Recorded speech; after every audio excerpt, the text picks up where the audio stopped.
Hey, stop crying and stay tuned. Get ready to be encouraged because today's Bible verse is just for you. It's taken from 1 John 3, verse 1. It says, "See what great love the Father has lavished on us, that we should be called children of God." Think about that.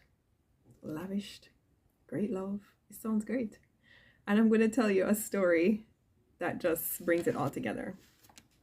So, a couple years ago, a friend of mine came over to drop some things off, and she brought her 4-year-old. At that time, they had a loss in the family. Her brother in law had died. So, I was asking, how's the family? And I was asking, how's your husband doing? Because his brother died. So, I would say, let's say his name is Andrew. So, I said, how is Andrew doing? And we're talking about Andrew, and how he's doing. So I said his name a few times, and the 4-year-old chimes in. Now, a few years prior to that, my dad had died. So let's get back to the conversation. So the little girl hears her daddy's name a few times, and she says, "You know my daddy's name?" And I said, "Yeah." And then she said, "What's your daddy's name?"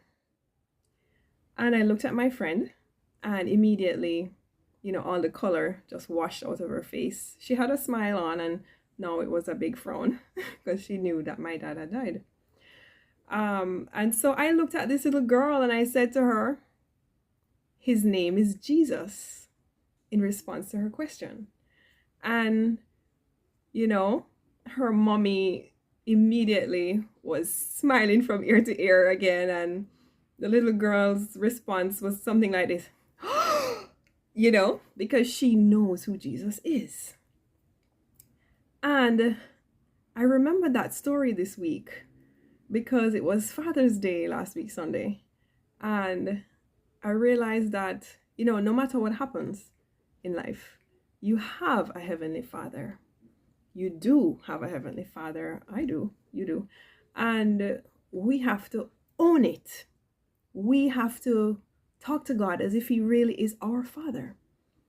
If we leave Him off to the side, what good is that going to do?